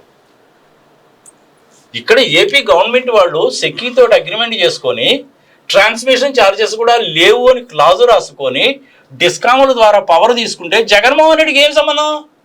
ఇక్కడే నాకు చిన్న డౌట్ ఉంది. అదానికి సెకీకి మధ్య ఒప్పందం ఉన్నప్పుడు జగన్మోహన్ రెడ్డికి బ్రైబ్ ఇచ్చి అమ్ముకోవాల్సినంత కర్మ ఈయనకేం పట్టింది? వాళ్ళు ఒప్పుకోలేదు. వాళ్ళు ఏం చెప్పారంటే ఈ రేట్ తోటి మాకు కొనుక్కొని ఆపరేట్ చేయడం కష్టం అండి అని చెప్పి వేరే స్టేట్ గవర్నమెంట్స్ వాడు ఒప్పుకోలేదు. వాడు ఆ పవర్ అనేటువంటిది అమ్ముకుంటే కానీ అమెరికాలో డబ్బులు కట్టలేడు. అందుకని చెప్పి ఏం చేశాడంటే వీళ్ళకి లంచం ఇచ్చి ఈ సెకీ ద్వారా డిస్కాముల ద్వారా దాన్ని కొనిచ్చి వీళ్ళకి లంచం ఇచ్చి చూసారా డబ్బులు ఎలా వస్తున్నాయని చెప్పి అమెరికాలో చెప్పుకోవాలా. అది చెప్పలేకపోయాడు అతను. వాళ్ళు ఏం చేశారు, ఫెడరల్ బ్యూరో ఆఫ్ ఇన్వెస్టిగేషన్ వాళ్ళు ఈ వ్యవహారం మొత్తం కూడాను 2018 నుంచి 2024 వరకు అసలు యాక్టివ్గా ఈ తతంగం ఏంటని మొత్తం చూసి అసలు ఈ అదాని ఏంటి, వీడి కుటుంబ నేపథ్యం ఏంటి, సంఘ సంవత్సరం ఏంటి మొత్తం పరిశీలించి తీగలాగితే డొంక కదిలినట్టు అది ఎక్కడ దాకా వచ్చిందంటే ఇక్కడ దాకా వచ్చింది. అమెరికా వాళ్ళు చేసినప్పుడు మన ఇండియాలో సిబిఐ వాళ్ళు చేయలేరా? అమెరికాలో SEC వాళ్ళు చేసినప్పుడు ఇండియాలో సెబీ వాళ్ళు చేయలేరా? పోయినసారి హిండన్బర్గ్ రిపోర్ట్ వచ్చినప్పుడే సిబిఐ వాళ్ళు ఏమీ మాట్లాడలా, ఈడీ వాళ్ళు మాట్లాడలా, ఇన్కమ్ ట్యాక్స్ వాళ్ళు మాట్లాడలా, సెబీ వాళ్ళు ఏమీ మాట్లాడలా. ఎందుకని? మోడీ గారి మూలకంగా. అంటే మరి ఇప్పుడు డైరెక్ట్ గానో ఇండైరెక్ట్ గానో మోడీ గారికి కూడా దీనికి లింక్ ఉందా లేదా? అందులో మోడీ గారు ఏ విదేశం వెళ్ళినా సరే ఈయన ఉంటాడు పక్కన. ఈయనన్నా ఉంటాడు, లేకపోతే అనిల్ అంబానీ అన్నా ఉంటాడు. ఈ మధ్య ముఖేష్ అంబానీ కొంచెం తెరమరుగు అయ్యాడే. సరే, ముఖేష్ అంబానీ కన్నా ఎలన్ మాస్క్ కి మధ్య ఉండేటువంటి గొడవ అదే స్టార్ లింక్స్ ద్వారా satellite phone, that is different ఎవరు. ఇంత ముందు దాని గురించి కూడా చెప్పుకున్నాం. ఇంతవరకు ఇన్ఫర్మేషన్ ప్రజలకి అర్థమవుతుంది, తెలుస్తుంది అనుకుంటాను. చెప్పదలుచుకుంది ఏంటంటే ఆంధ్రప్రదేశ్ పరువు పోయింది, బ్రాండ్ ఇమేజ్ పోయింది అన్నావు. నీ ఆంధ్రప్రదేశ్ బ్రాండ్ ఇమేజ్ అనేటువంటిది మూకీ చేసినటువంటి పరిమాణంగా ఎప్పుడో సంకనాగిపోయింది. ఇంకా బ్రాండ్ ఇమేజ్ ఆడుంది? బ్రాండ్ ఇమేజ్ లేదుగా. విశాఖపట్నం స్టీల్ ప్లాంట్ ని ఎలక్షన్స్ రాకముందు దాన్ని అమ్మనివ్వము అని చెప్పి అంత చేడు చెప్పిన చంద్రబాబు నాయుడు ఇప్పుడు ఎందుకు మాట్లాడలేదు? నిరాహార దీక్షలు చేసినటువంటి పవన్ కళ్యాణ్ గారు ఇప్పుడు ఎందుకు మాట్లాడలేదు? ఏంటి ఈ సంబంధం? విశాఖపట్నం స్టీల్ ప్లాంట్ వర్త్ ఎంతో తెలిసిన అప్రాక్సిమేట్లీ 3 లక్షల కోట్లయా సార్. అక్కడ ఉన్నటువంటి ల్యాండ్ కానీ అది కానీ. Yes sir. దీనికి ఏమీ చేయాల్సిన పని లే, నువ్వు క్యాప్టివ్ మైన్స్ కనుక ఇస్తే లాభాలకు వచ్చేస్తుంది. మరి చంద్రబాబు నాయుడు అడగారుగా, దీని మూలకంగా ఆంధ్రప్రదేశ్ బ్రాండ్ ఇమేజ్ దెబ్బతినది, టీడీపీ పార్టీ బ్రాండ్ ఇమేజ్ దెబ్బతినలా. అంతేగా 40 years ఇండస్ట్రీ ప్రపంచం అంతా తిరిగానన్నావు, చిన్న తింగేగా నువ్వు చేయాల్సింది. మరి ఎందుకు చేయట్లేదు చంద్రబాబు నాయుడు? దాని గురించి మోడీ గారు ఎందుకు అడగడం లేదు? నిర్మలా సీతారామన్ గారు ఎందుకు అడగడం లేదు? టాటాలు బిర్లాలు ఇట్లాంటి వాళ్ళు చూడరారు, ఎందుకంటే వాళ్ళు నీతిగా నిజాయితీగా బిజినెస్ చేస్తారు కాబట్టి. ఇలాంటి మాదర్ చేతి పనులు వాళ్ళు చేయరు. I'm sorry to use the word. Yes sir. Amaravati విషయంలోనే మూకీ చెప్పిన దాంతో ఆంధ్రప్రదేశ్ బ్రాండ్ ఇమేజ్ సంకరాగిపోయింది. ఇంక ఇప్పుడు మళ్ళీ బ్రాండ్ ఇమేజ్ గురించి మాట్లాడతారేంది? జగన్మోహన్ రెడ్డి చేసిన పనికి బ్రాండ్ ఇమేజ్ దెబ్బతినదంట. ఏమనాలా వీళ్ళని? అంతే కదా. పయ్యావులు కేశవ్ గారే అప్పుడే ₹99 వస్తుంటే ₹2.24 పెట్టి కొంటున్నారు. 72,000 కోట్ల రూపాయల కుంభకోణం అని చెప్పినటువంటి మనిషి ఇప్పుడు అధికారంలోకి వచ్చినట్టు జగన్మోహన్ రెడ్డి మీద కేసు ఎందుకు పెట్టావు? అదానీ మీద కేసు ఎందుకు పెట్టావు? సిబిఐని రంగంలో దిగమని చెప్పి నువ్వు ఎందుకు అడగవు? ఇన్కమ్ ట్యాక్స్ డిపార్ట్మెంట్కి ఎందుకు లెటర్ రాయవు? ఎన్ఫోర్స్మెంట్ డైరెక్టరేట్కి ఎందుకు చెప్పావు? చెప్పాల్సిన పని లేదా? ఎవడో ఫారినర్ వచ్చి మీ ఇండియాలో ఈ విధంగా జరిగిందని చెప్పి తెలిసినప్పటికి కూడా సిగ్గు శరం లేకుండా నోరు మూసుకు కూర్చొని ఎంతసేపటి జగన్మోహన్ రెడ్డి గురించి మాట్లాడతారేంది?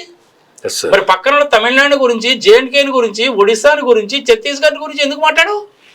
అసలు జమ్మూ కాశ్మీర్ లో రాష్ట్రపతి పాలన ఉంది సార్, అక్కడ ఎవరికి ఇచ్చినట్టు మరి లంచాలు? మరి అంతే కదా, అక్కడ ఎవరికి లంచాలు ఇచ్చావు? ఇప్పుడు ఇక్కడంటే బీజేపీ పార్టీలు ఉన్నాయి కాబట్టి ఆరోపణలు చేస్తారు, అక్కడ ఎవరికి ఇచ్చినట్టు మరి? మరి ఇప్పుడు జార్ఖండ్ లో ఇంతకుముందు కాంగ్రెస్ వాళ్ళు ఉన్నారు, రాజీవ్ గాంధీ మీద కూడా కేసు పెట్టవయ్యా నువ్వు, రాహుల్ గాంధీ మీద కూడా. మరి అక్కడ జమ్మూ కాశ్మీర్ లో కూడా లంచాలు ఇచ్చారట కదా మీరు అంటున్నారు.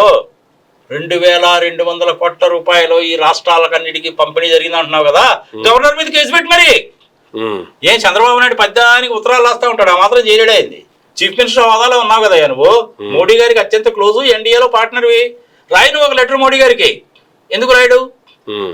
రాయాలి. ఇలాంటి పనులు కనుక చేయకపోతే మీలాంటి వాళ్ళు మనలాంటి వాళ్ళు అయినా సరే కాక ఈ చంద్రబాబు నాయుడు గారి మీద కూడా కేసు పెట్టచ్చు. ఓకే, కానీ మనలాంటి వాళ్ళు కనుక పెట్టేదానికి, సుబ్రహ్మణ్య స్వామి గారు పెట్టేదానికి తేడా ఉంటుందా లేదా? ఆయన ఆల్రెడీ సుప్రీంకోర్టులో పిల్లి వేయడానికి సిద్ధపడ్డాడు కాబట్టి మనం చేయాల్సిన పని లేదు. సో ఇందులో చంద్రబాబు నాయుడికి సంబంధం ఉంటుంది, మోడీకి సంబంధం ఉంటుంది, మోడీ గవర్నమెంట్కి సంబంధం ఉంటుంది, గవర్నమెంట్స్కి సంబంధం ఉంటుంది, అందరికీ సంబంధం ఉంటుంది. వాడెవడో చెప్పిన తర్వాత మనం ఇనిషియేట్ తీసుకోవడం కాదు. మనమే ముందు ఎందుకు చేయలేదు? హిండన్బర్గ్ వాడు రిపోర్ట్ ఇచ్చినప్పుడే తరువుగా ఎంక్వైరీ చేసి ఉండాల్సింది, చేయలేదు. ఇప్పుడు వాడు చెప్పాడు కాబట్టి మన పరువు పోయింది అని చెప్పంటారు. పరికి మళ్ళీ ఉండవాడు బుర్ర తలకాయలు ఉంటుందా మీకు, మోకాళ్ళు ఉంటుందా మీకు? పరువు పోవడం ఏంది? అమరావతి విషయంలో మూకీ గారు ఎప్పుడో పరువు తీశాడు, ఇంక ఇప్పుడు పరువు ఏడాది వచ్చింది నీకు? జగన్మోహన్ రెడ్డి చేసిన పని మూలంగా ఆంధ్రప్రదేశ్ బ్రాండ్ ఇమేజ్ దెబ్బతినేది, పరువు పోయిందంటావేంటి? నీకు దమ్ము ధైర్యంగా అనుకున్నట్టయితే జగన్మోహన్ రెడ్డి మీద, తమిళనాడులో స్టాలిన్ మీద, జేఎండ్కేల గవర్నర్ మీద, అందరి మీద కేసులు పెట్టు. మోడీ గారి మీద కూడా పెట్టవా కేసు? నువ్వు ఎందుకు చేయడం లేదు నువ్వు ఆ పని? కనీసం అదాని పేరు ఎత్తడానికి కూడా వీళ్ళకి పేటలు దొరుకుతున్నాయా? ఇది న్యాయమా ధర్మమా? ప్రజల విజ్ఞతకు వదిలేద్దాం సార్. ఇంకా నీకేమైనా ఇన్ఫర్మేషన్ కావాలా? ఫైనల్ గా నేను ఒకటే చెప్పదలుచుకున్నా sir, this is the right time అండి. చంద్రబాబు నాయుడు గారు, మీరు మంచి విజన్ ఉన్నటువంటి వాళ్ళు, 2047కి ఇండియా అలా ఉండాలి ఇలా ఉండాలని చెప్పేటువంటి వాళ్ళు, మీ కొడుకుని అలాగైనా ముఖ్యమంత్రిని చేద్దాం అనుకుంటున్నారు, మీరేమో రాష్ట్రపతి అవుదామని చెప్పి అనుకుంటున్నారు. బాగానే ఉంది, మీ విజన్ పాడు సంగతి సమాచారం బాగానే ఉన్నాయి. మీరు జగన్మోహన్ రెడ్డి మీద, మోడీ గారి మీద, అదానీ మీద, సెకీలో డైరెక్టర్ల మీద, అందరి మీద కేసులు పెట్టండి. అప్పుడు మీ పేరు నిలబడుతుంది. చంద్రబాబు నాయుడుకి వాళ్ళైనా వీళ్ళైనా ఎవరైనా ఒకటేనండి, ఆయన గడిచే మనిషి కాదు, విజనరీ అండి. ఆయన ప్రైమ్ మినిస్టర్ అయితే ఏంది, ప్రెసిడెంట్ ఆఫ్ ఇండియా అయితే ఏంది, తప్పు చేసిన వాడిని వదిలిపెట్టడు అనేటువంటి మంచి పేరు వస్తుంది. చూద్దాం చంద్రబాబు నాయుడు గారు చేస్తారేమో. స్టాలిన్ మీద పెట్టాలి, జార్ఖండ్ సీఎం మీద పెట్టాలి, జేఎండ్కేలో గవర్నర్ మీద పెట్టాలి, మరి వీళ్ళందరి మీద పెట్టాలిగా. పెడితే అప్పుడు చంద్రబాబు నాయుడు గారు బేష్ నెంబర్ 1 మగవాళ్ళండి మీరు, దేశం కోసం అని చెప్పి మీరు ఎంత దూరమైనా వెళ్తారండి అని మనం కూడా చప్పట్లు కొట్టచ్చు. కానీ కనీసం అదాని పేరు ఎత్తడానికి కూడా వీళ్ళకి ప్యాంట్లు తడుస్తున్నాయంటే నేను చెప్పినవి జరుగుతాయా? కామన్ సెన్స్ ఆలోచిద్దాం మనం. ఇంకంతే, మీరు అంతా పెద్దవాడు యూజ్ చేసిన తర్వాత ఇంక ఇవన్నీ జరుగుతాయి అంటే ఎలా జరుగుతాయి? ఇంకా ప్రజలు విజ్ఞతగా వదిలేద్దాం. Yes sir. మళ్ళీ ఒకసారి ఫిగర్లు చెప్పనా? ₹2.54 కొన్నారు, ₹1.99 దొరుకుతున్నప్పటికీ పయ్యావుల కేశవ్ గారు చెప్పారు, పిల్లి కూడా వేశాడు. 12 గిగావాట్స్ సెకీ ద్వారా అగ్రిమెంట్స్ అనేటువంటిది జగన్మోహన్ రెడ్డి గవర్నమెంట్లో 2021లో జరిగింది సంగతి సమాచారం. ఇంచుమించుగా 2,200 కోట్ల రూపాయల లంచాలు ఇచ్చారు గవర్నమెంట్ అఫీషియల్స్ అని FBI వాళ్ళు చెప్పారు. నువ్వు నేను చెప్పడంలా, వాళ్ళే కేసులు పెట్టారు, 2 కేసులు. అందులో 1,750 కోట్ల రూపాయలు majority of the amount Jaganmohan రెడ్డికి వచ్చిందని చెప్తున్నారు. పెట్టు జగన్మోహన్ రెడ్డి మీద కూడా కేసు. వాళ్ళు ఇచ్చిన 54 పేజీల రిపోర్ట్ లో ఈ లైన్ కూడా ఉందా సార్? 1,750 కోట్లు జగన్మోహన్ రెడ్డికి ముట్టిందని. అబ్బే, $265 మిలియన్ అని చెప్పారు.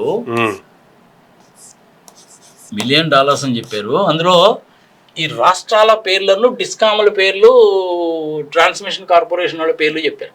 మరి 1,750 కోట్లు జగన్మోహన్ రెడ్డి ఎలా కోట్ చేస్తున్నారు? టాప్ గవర్నమెంట్ అఫీషియల్స్ అనేటువంటి పదం వాడారు కాబట్టి ఆ టాప్ గవర్నమెంట్ అఫీషియల్ ఎవరప్పుడు, అందులో కూడా మళ్ళీ దిక్కుమాలేని లాంగ్వేజ్ అనమాట. టాప్ గవర్నమెంట్ అఫీషియల్స్ అంటే జగన్మోహన్ రెడ్డి చీఫ్ మినిస్టర్ గా ఉన్నాడు. గవర్నమెంట్ అఫీషియల్స్ ఎవరంటే సెక్రటరీస్. వాళ్ళ దృష్టిలో ఏంటంటే సెక్రటరీ అయినా, గవర్నర్ అయినా, ప్రెసిడెంట్ అయినా అమెరికా వాళ్ళ దృష్టిలో వాళ్ళందరూ కూడా ఎంప్లాయీసే. అది ఓకే. అందుకని చెప్పి వాళ్ళు ఏం చేశారంటే గవర్నమెంట్ అఫీషియల్స్ అన్నారు. ఫారెన్ అఫీషియల్స్, అది వాళ్ళు ఉపయోగించిన వర్డ్. ఫారెన్ అఫీషియల్స్ ఆ చట్టం కింద తీసుకురావాలి కాబట్టి ఫారెన్ అఫీషియల్స్ అని చెప్పి ఉపయోగించారు. ఆ ఫారెన్ అఫీషియల్స్ లో ఆంధ్రప్రదేశ్ లో వాళ్ళకి కూడా ఇచ్చారు. అంటే అప్పుడు ఎవరున్నారు? అధికారం ఉన్నాడు, జగన్మోహన్ రెడ్డి ఉన్నాడు కాబట్టి జగన్మోహన్ రెడ్డి 1750. ఓకే, జగన్మోహన్ రెడ్డి అధికారంలో ఉన్నాడు కాబట్టి జగన్మోహన్ రెడ్డి కూడా లంచం వచ్చి అందింది అనేటువంటి కామెంట్ చేస్తే ఓకే. 1750 ఫిగర్ ఏ విధంగా చేస్తున్నారు అసలు? నా ఇష్టం అండి, నేను ఓకే ఏ ఫిగర్ అయినా చెప్తా. వాళ్ళు మొత్తం 5 రాష్ట్రాలకు సంబంధించిన పేర్లు చెప్పారు. ఏ రాష్ట్రానికి ఎంత పోయింది అన్న సంగతి వాడు ఇచ్చిన 54 పేజీల్లో లేదు. వెనక ఉండండి ఇంటర్నల్ డాక్యుమెంట్స్ లో ఉందేమో మనకు తెలియదు. ఏబిఎన్ రాధాకృష్ణమూర్తి గారికి అన్ని ముందే తెలిసిపోతుంది. డైరెక్ట్ గా ఏబిఎన్ తో మాట్లాడి ఉంటారు. మరి ఫెడరల్ బ్యూరో ఆఫ్ ఇన్వెస్టిగేషన్ లో ఉండే డైరెక్టర్ తోటి ఈయన ఫోన్ తీసుకొని mister Radhakrishna, owner of a TV channel and also a newspaper. I'm a 55-60 years old. I'm an investigative journalist. Could you tell me how much Mr. Jagannath Reddy got? అని అడిగాడేమో, నీకు నాకు తెలియదుగా. ఆయన 100 కోట్ల రూపాయలు తిరుపతి దేవస్థానం కేసు పెడితేనే దిక్కుమొక్కు లేదు. ఆ ఫెడరల్ బ్యూరో ఆఫ్ ఇన్వెస్టిగేషన్ వాళ్ళు ఈయన ఫోన్ చేసి అడిగితే చెప్తారా వాళ్ళు? ఇలాంటి ఫోన్లు చేసినందుకు ఆయన మీద మళ్ళీ కేసు పెట్టినా పెడతారు. ఓకే, ఇన్అప్రోప్రియేట్ అథారిటీ కదా, కేసు పెట్టినా పెడతారు. సార్ ఫైనల్గా వచ్చిన సందేహం సార్, స్టీల్ ప్లాంట్కి సంబంధించి 3 లక్షల కోట్ల రూపాయలు ప్రైవేటైజేషన్ చేయాలి. అదాని ఈ అమ్మినటువంటి గ్రీన్ పవర్ ఏదైతే ఉందో దానికి సంబంధించి 1,750 కోట్ల రూపాయలు లంచం జగన్మోహన్ రెడ్డికి ముట్టింది అనేటువంటిది ఒక అభియోగం. ఈ విషయాలకు సంబంధించి మరో 2 రోజుల్లో విశాఖలో ప్రధానమంత్రి మోడీ గారి భారీ బహిరంగ సభ ఒకటి ఏర్పాటు చేయబోతున్న సందర్భంగా ప్రధానమంత్రి మోడీ గారి సభ 29th భారీ సభ 1,00,000 మంది అంటున్నారు కదా, మరి 1,00,000 మందితో సభ అంటున్నారు కదా. దేనికోసం? ప్రధానమంత్రి గారి రాకతో ఆయన సభకి 1,00,000 మందిని హాజరుపరచాలనేటువంటిది కూటమి ప్రభుత్వానికి ఇచ్చినటువంటి ఆర్డర్. వీళ్ళ టార్గెట్ 1,00,000 మందిని ఆ సభలో కూర్చోబెట్టాలి. సరే కూర్చోబెట్టచ్చు, పెద్ద కష్టమైన పని. అప్పుడు భారీ బహిరంగ సభే కదా అది. ఆ సభలో ఈ అంశాలు ప్రధానమంత్రి గారు మాట్లాడే అవకాశాలు ఉన్నాయా? లేదు ప్రధానమంత్రి గారి దృష్టికి వీళ్ళు తీసుకొచ్చే అవకాశాలు ఉన్నాయా? వీళ్ళు తీసుకెళ్లేది లేదు, ఆయన మాట్లాడేది లేదు. అందరూ కూడాను తేలు పుట్టిన దొంగలాగా గప్ చిప్పుగా ఊరుకుంటారు. ఇంక నేను ఇంతకంటే ఏం చెప్పేది? చంద్రబాబు నాయుడు గారికి ఇది ఒక మంచి అవకాశం. జగన్మోహన్ రెడ్డి అంటే నీకు ఎనిహో పడదు. 1,750 కోట్లు అని తెలిసింది, ఆయన మీద కేసు పెట్టు. మోడీ గారి మీద కేసు పెట్టు. సెకీలో ఉండే డైరెక్టర్స్ మీద కేసులు పెట్టు. గవర్నమెంట్ లో సెక్రటరీస్, ఐఏఎస్ ఆఫీసర్స్ ఎవరైతే ఉన్నారో వాళ్ళ మీద కూడా పెట్టు. అందరిని ఇంక్లూడ్ చేయాల్సిందే కదా. ఒక్క జగన్మోహన్ రెడ్డి ఒక్కడే దీనికి తప్పు చేసినోడు కాదు కదా, మరి అందరు రావాల్సిందే కదా. చెయ్యి, మరి అందరి మీద చేయాలి కదా. ఇప్పుడు వాళ్ళు FBI వాళ్ళను యాజ్ వెల్ యాజ్ అక్కడ ఉండేటువంటి సెక్యూరిటీస్ ఎక్స్చేంజ్ కమిషన్ వాళ్ళు మీ అందరి పేర్లు రాశారుగా, మీ పరువు పోవడంలో ఇప్పుడు మీ పరువు పోయిందంటే దేశం పరువు పోయినట్టేగా. పైగా నువ్వేమంటున్నావు, ఆంధ్రప్రదేశ్ బ్రాండ్ ఇమేజ్ సంకనాగిపోయింది అంటావు. ఎప్పుడో 10 సంవత్సరాల కిందనే జపాన్ దేశస్తుడు మూకీ గారు చేసిన దానికి సంకనాగిపోయిందా చంద్రబాబు నాయుడు? ఇంకా పరువుని గురించి మాట్లాడతావు ఏది నువ్వు? 1200 కిలోమీటర్ల స్పీడ్తో పోయేటువంటి రైలు 22 కిలోమీటర్లకు తీసుకొచ్చేస్తున్నాను నేను చెప్పి అంటావు. పరువు పోదా? నవ్వుకోరా జనాలు. ఒలింపిక్స్ 2018లో పెట్టేస్తున్నాను, గెలిచిన వాడికి నోబెల్ ప్రైజులు ఇస్తున్నానని చెప్పావు. పరువు పోలా? ఇన్నిసార్లు పరువు పోయిన తర్వాత ఇప్పుడు కొత్తగా పరువు పోయేదే ఉంది. కొత్తగా పరువు పోయేదే ఉంది. ఓకే, ఇంకెంతకంటే నేను చెప్పలేను బాస్. ఇంకా ఏమైనా డౌట్స్ ఉన్నాయా? లేదు సార్, క్లారిటీ వచ్చేసింది. మంచి అసలు ఏం జరిగింది, ఎలా జరిగింది, ఎవరెవరు ఇదంతా నాకు అనవసరమయ్యా. నువ్వు చేయాల్సినది ఏంటి సార్? నీ టీవీ ద్వారా నేను చెప్పినటువంటి కంఠశోషగా ఇంతసేపు చెప్పినటువంటిది ప్రజల్లోకి తీసుకెళ్ళి ఆ ప్రజలు అనేటువంటి వాళ్ళు చంద్రబాబు నాయుడు గారిని అడగాలి. ఇది అన్యాయము అక్రమం అని చెప్పి జరుగుతుందండి, ప్రజలే చెప్పండి సార్. ఇది అన్యాయం అక్రమం సంగతి జరుగుతుంది. 72,000 కోట్ల రూపాయలకి జగన్మోహన్ రెడ్డి మాకు బ్యాండ్ వేసాడని చెప్పి కదా అంటున్నారు. అందరి మీద కూడా కేసులు పెట్టండి చంద్రబాబు నాయుడు గారు. జగన్మోహన్ రెడ్డి మీద పెట్టండి, మోడీ మీద పెట్టండి, సెక్రటరీస్ మీద పెట్టండి, సెక్కీలో ఉండే డైరెక్టర్స్ మీద కూడా పెట్టండి. ఇంతమంది మీద కేసులు పెట్టండి చంద్రబాబు నాయుడు గారు. పయ్యావుల కేశవ్ గారు మీకు కూడా చెప్తున్నా, మీరే 72,000 కోట్ల రూపాయలు, ₹1.99, ₹1.54 హైకోర్టులో కూడా పిల్లేసింది కూడా మీరే. సెంట్రల్ ఎలక్షన్ కమిషన్ వాళ్ళ దగ్గర, సెంట్రల్ పవర్ రెగ్యులేటరీ దగ్గర కూడా కేసు పెట్టింది మీరే. స్టేట్ రెగ్యులేటరీ దగ్గర కేసు పెట్టింది మీరే. ఇవన్నీ చేసింది మీరే కదా. చేయండి మీరు కూడా. మంచి సదవకాశం, పైగా మీకు ఇది బ్రహ్మాండమైన అవకాశం. మరి చరిత్రలో నిలిచిపోయేటువంటి అవకాశం సువర్ణాక్షరాలతో. చంద్రబాబు నాయుడు గారు సామాన్యమైన మనసు అనుకుంటున్నారు ఏంటండి? 40 years ఇండస్ట్రీ, ఎవరిని వదిలిపెట్టాడు. చూడండి, మోడీ గారి మీద కూడా కేసు పెట్టాడు, దీని మీద కూడా కేసు పెట్టాడండి చంద్రబాబు నాయుడు. 40 years ఇండస్ట్రీ మంచిదే కదా ఆయనకి. అంతే కదా.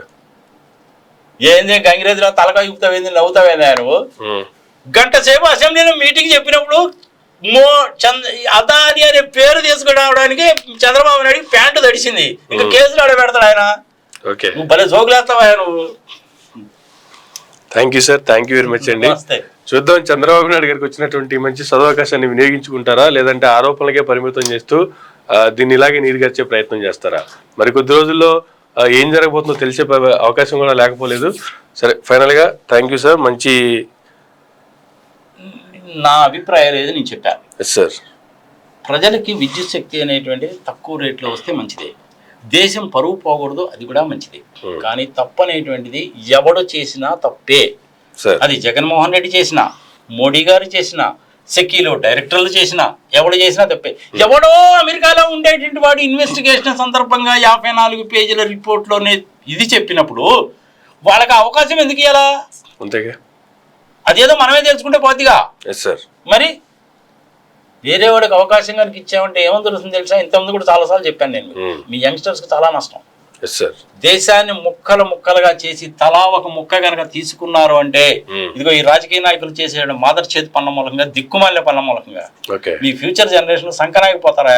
చిప్ప చేతికి వచ్చి బొచ్చ పట్టుకొని మళ్ళీ మీరు హ్యాబిట్స్ లో సంజీవ్ రెడ్డి నగర్ కాలనీలో అడుక్కు తినాల్సిన పరిస్థితి వస్తుంది. మీకు ఊరుకుంటారు అనుకున్నావా ఏంది? తలా ఒక ముక్క కనుక లాగేసుకున్నాయంటే, తమిళనాడులో కూడా, ఆంధ్రప్రదేశ్లో కూడా, తెలంగాణలో కూడా కనుక లాగేసుకుంటే ఏం చేస్తారో తెలుసా? రోడ్డు మీద నడిస్తే కూడా నువ్వు డబ్బులు కట్టాలంటారు. తెలిసినా? మీరందరూ కూడా జుట్టు పెంచుకోవాలి బాగా. 4-5 సంవత్సరాల దాకా మీరు జుట్టు కత్తిరించుకోవడానికి వీల్లేదు, లేకపోతే నీకు పెనాల్టీ వేస్తాను. నువ్వు ఏం చేస్తావు? గోల్డ్ పెంచుకొని తిరగాల్సిందంటే నువ్వు తిరగాల్సిందే. చొక్కా లేకుండా నువ్వు కాలేజీకి వెళ్ళాల్సిందే అని రూల్ పెట్టాడు అనుకో, ఏం చేస్తావు నువ్వు? దయచేసి ఆ పరిస్థితి తీసుకురావాకండి. మనలో ఏదైనా సమస్య ఉంటే మనమే తెలుసుకుందాం. చంద్రబాబు నాయుడు గారు కేసు పెట్టండి, మీరు పయ్యావుల కేశవ్ గారు కేసు పెట్టండి, మీరు కేబినెట్ లోనే ఒక డెసిషన్ తీసుకోండి, అసెంబ్లీలోనే ఒక రెజల్యూషన్ పాస్ చేయండి. మీరు ఇవన్నీ జరిగేదానికంటే సుబ్రహ్మణ్యం గారికి ఒక అప్పీల్ చేద్దాం సార్. సుబ్రహ్మణ్యం గారు, మీరు అర్జెంట్ గా ఒక పిల్లు వేయండి సుప్రీంకోర్టులో, ఆ తర్వాత ఈ లెక్కలు బొక్కలు మొత్తం బయటకు వస్తాయి. సుబ్రహ్మణ్యం గారు, ప్రొఫెసర్ సుబ్రహ్మణ్యం గారు 26 సంవత్సరాలకి హార్వర్డ్ యూనివర్సిటీలో PhD చేసిన పెద్ద మనిషి. 3 నెలల్లోనే చైనీస్ లాంగ్వేజ్ నేర్చుకునేయండి పెద్ద మనిషి. కనీసం 5-6 సార్లు ఎంపీగా ఎలక్ట్ అయిన పెద్ద మనిషి, మినిస్టర్గా కూడా చేశాడు. యాక్చువల్గా సుబ్రహ్మణ్య స్వామి లాంటి వాళ్ళు మోడీ గారికి ఫైనాన్స్ మినిస్టర్గా అనుకుంటే దేశ వ్యవహారాలు ఇంకో రకంగా ఉంటాయి. కానీ సుబ్రహ్మణ్య స్వామి గారు అంటే మోడీ గారికి ప్యాంటు పంచా తడిచిపోతాయి, అందుకని ఆయన పెట్టుకోడు. మోడీ గారికి ఎలాంటి వాళ్ళు కావాలంటే మమ్మే పప్పేలు కావాలా, ఆయన చెప్పేసిన వాళ్ళు వినాలి. కానీ పీయూష్ గోయల్ని కానీ, నితిన్ గడ్కరీని కానీ, లేకపోతేనేమో మన రవిశంకర్ని కానీ, జయశంకర్ని కానీ ఎందుకు తీసేయలేకపోతున్నాడు అంటే వాడు లేకపోతే ఈయన పని ఇంతే సంగతులు. ఓకే, అందుకని చెప్పి కాదనలేక అనమాట. అదే సామె చెప్తారు సావు అని, ఏదో తెలుగులో సామె చెప్తారు సావు ఇంకట్ట అనమాట. సామె చెంది నాకైతే గుర్తు రావట్లేదు. అది పొమ్మం లేక పొగ పెట్టడం అంటారు సావు. అలాంటి పనులు చేస్తుంటాడు అనమాట. ప్రొఫెసర్ సుబ్రహ్మణ్య స్వామి గారు దీని మీద గ్యారంటీగా బిల్లు ఫైల్ చేయడం అనేది guarantee. Let us wait. Thank you sir, thank you very much sir.